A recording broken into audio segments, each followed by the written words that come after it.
In this video I have a set of 8 PS4 controllers which I'm going to be trying to fix. A lot of these controllers have stickers on them which indicates something that might be wrong with them, but a few of them don't, so it'll be interesting to give them a test and see if what's written on the stickers is correct. There's also a particularly nice sunset orange controller there that we see in the middle, so I'm definitely hoping I can fix that one.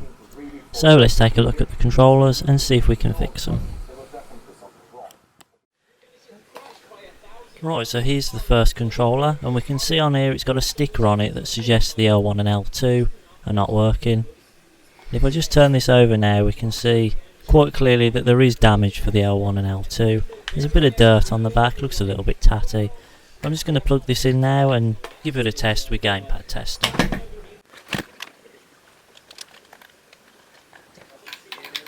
Right, so I've just finished testing it now, and it looks like the only problem is the L1 and the L2. So let's get it open now and take a look.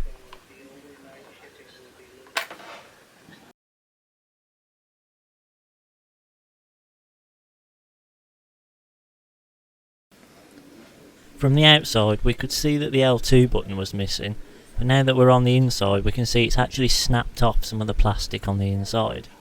I might have been able to get away with this because the shell would stop the button trying to come up too far, but the best thing to do is going to be to replace it, so that's what I'm going to do.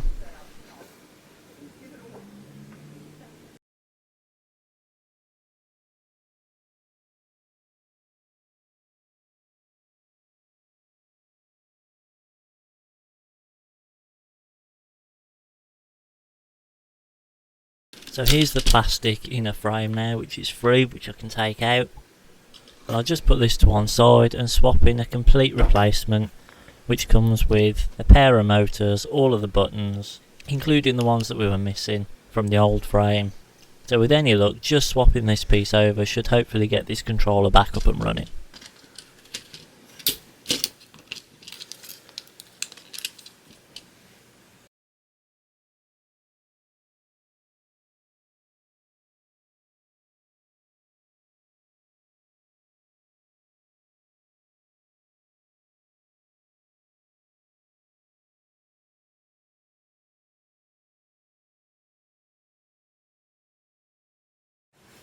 I've given the rear of the shell a wash in some warm soapy water, and now this looks a lot brighter than it did before, and those dirt patches on the side are gone.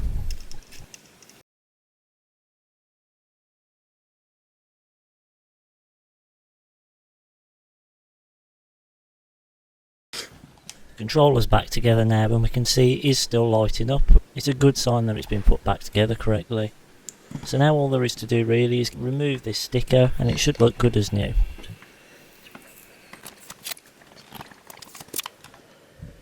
There's a lot of sticky residue left behind, so I'm just going to give this a wipe with some IPA, which should remove it.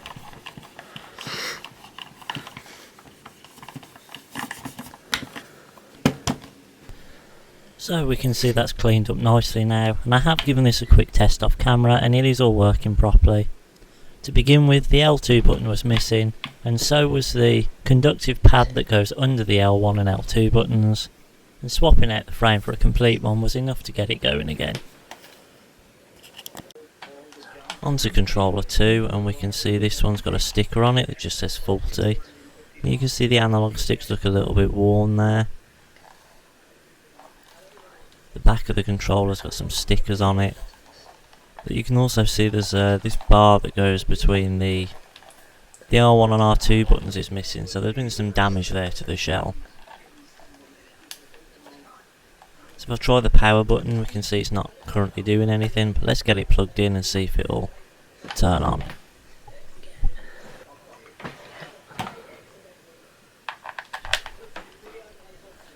Right, so it's not lighting up. Unfortunately, I don't have any spares for this type of controller because it's a slightly older one, so I'm going to put this to one side and hopefully use it for parts in the future.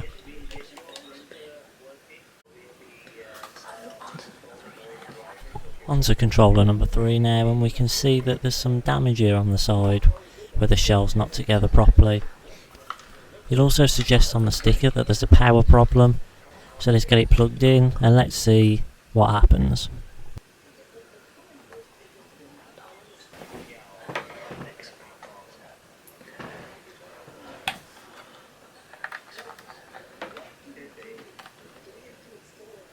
Yeah, so we can see I've got it plugged in here and there's no activity, it's not lighting up or anything.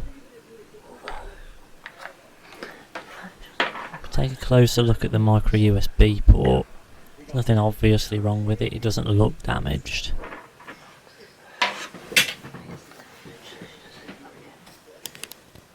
In fact, now I look a little bit closer and I'm holding it at a different angle.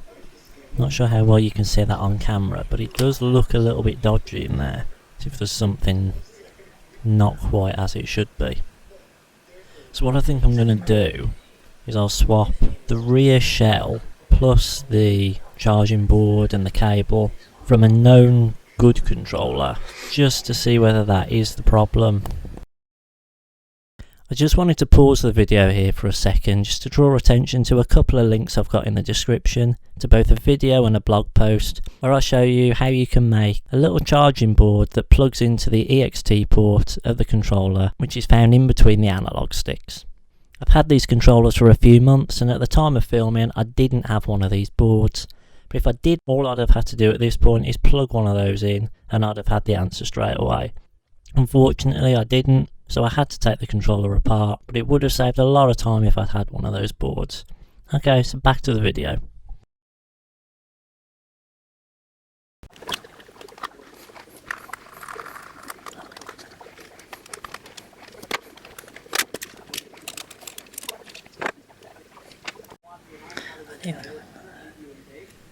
Here's the rear shell that I'm going to be using for testing. So I'm just going to plug this into the board now and then we'll be able to see if the board's good.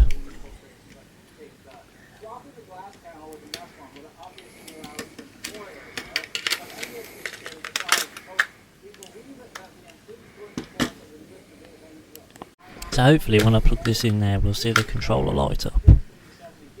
And unfortunately it hasn't, which indicates that there is a problem with the board.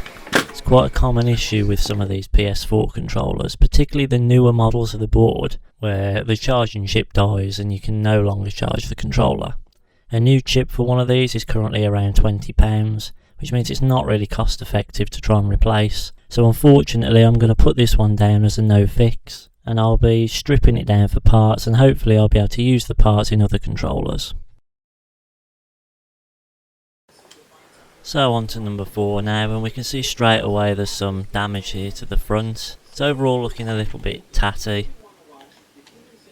We can see the stickers missing from the back and looks like there's a few marks on the back as well. Just pressing the power button we can see it does light up, so I'm just going to give this one a quick test with Gamepad Tester and see what's wrong with it.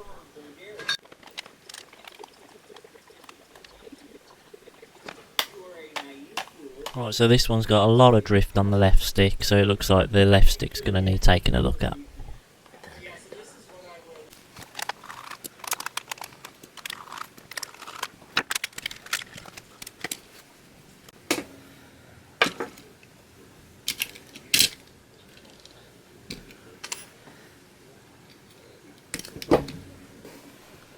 Just remove this board now from this plastic frame, and then the board will be completely free, which is what we want. I've already removed the stick cap from the left analog stick. So I'm going to prise these two pieces either side, the two potentiometers, open, just to have a look at the condition of them. It's the Y-axis, so up and down, that it's actually having trouble with, but while I'm here I might as well open the other one as well and just take a look inside.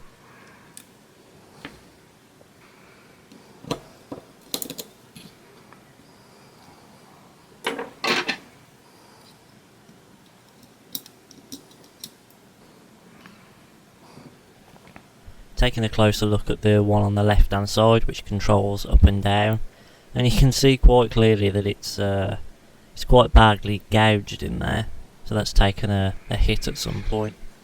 So I'll have to take this piece off and put a new one in. I've got my soldering tweezers here, which should make this a lot easier to do. Breach the 3 pads at once, and then I'm able to just pull this part out.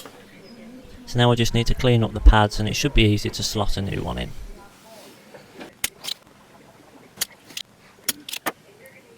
With that done, I can just slot this piece in now and then solder it in place, and hopefully this controller will be good to go.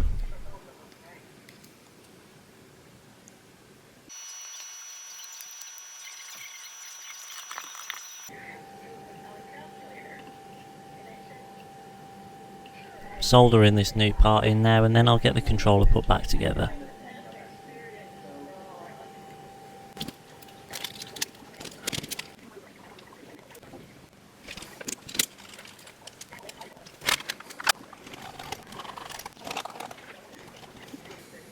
Just given this one another test, and it is now working properly. So once I've removed that sticker, number 4 is complete. On to number 5 now, and this one's quite clearly missing the L2 button, but you can see the pad that goes under the button is still in there, so I should be able to test out that that's working at least. Otherwise it looks in pretty good condition. There's no major marks or scratches on it. If I just try pressing the power button now, and we can see it does turn on, so hopefully this one is just going to be that L2 button needing replacing.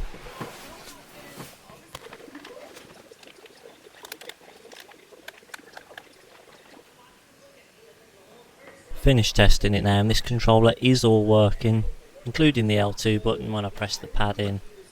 So it looks like all I'm going to need to do here is replace that L2 button.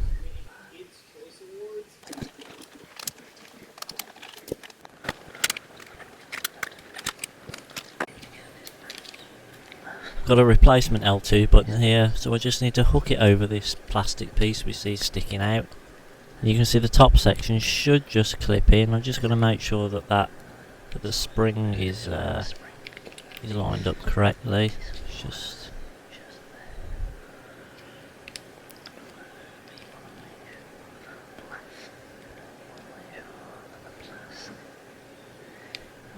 yeah, I should be able to clip that in now. Yeah, there we go.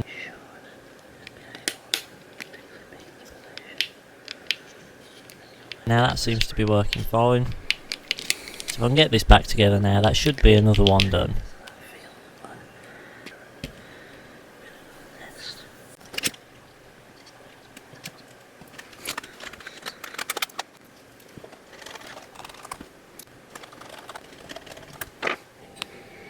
I've removed the sticker from the touchpad, and there's another controller ready to go.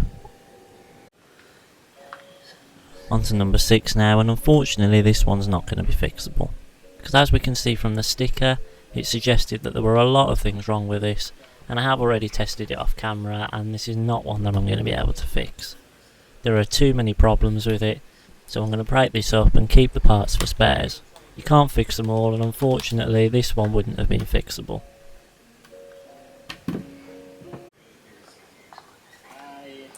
On to number 7 now, and we can see straight away there's a few issues with this one. We've got this button missing, we've got a dodgy thumbstick, and if we turn it over we can see all of the shoulder buttons are missing. We're already missing the screws. I'm pretty sure there's not a lot in this controller. It does feel extremely light compared to a normal one. I'm still going to try and power it up and see what happens, but I'm not too confident about this one. So I can't say I'm surprised to see that when it's plugged in it's not actually doing anything at all. So I don't think there's much point wasting more time on this one. I'm going to put this one down as a no fix, and hopefully these parts will come in useful for another controller. On to the last controller now, and it's a rather nice looking sunset orange limited edition controller. We can see straight away there's an issue with the R2 button, but other than that it does look fairly good with a few scuffs on the one side. As with the others, I'll give this a quick test to see if there's anything else wrong other than that R2 button.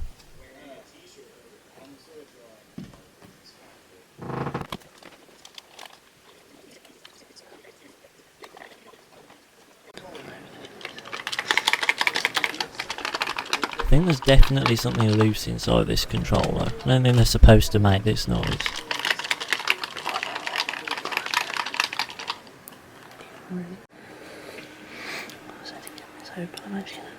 So I'm going to remove this sticker, get the controller open, fix that R2 button, see if I can find out what that rattle is.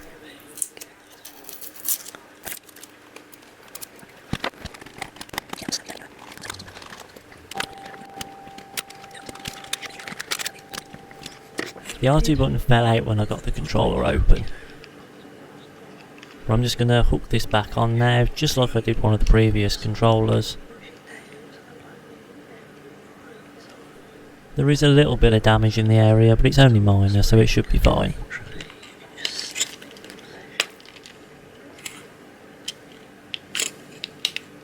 That piece is back in now and it feels okay, so that should be fine.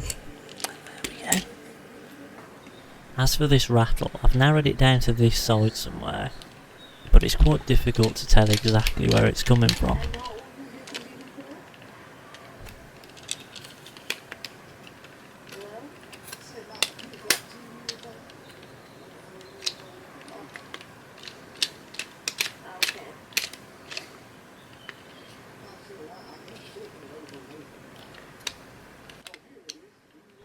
So when I push the motor here, there's definitely a bit of wobble in there.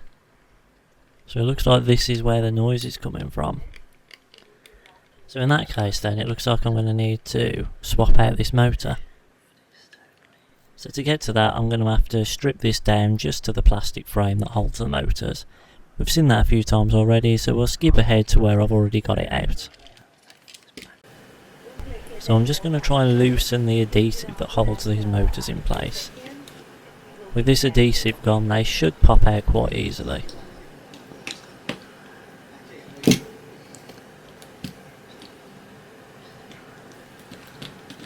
I think that's got it, so let's just try and pull that out quite easily now.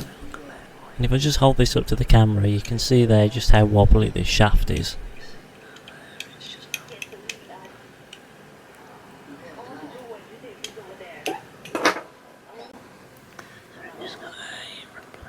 Got a replacement motor here which just came from another controller which I broke up into bits. Fitting this motor is as simple as pushing it into position and the adhesive already in there will hold it in place. Just need to make sure the wires are at the top like they were in the original. That all looks good to me now, so let's get this controller put back together and give it a test.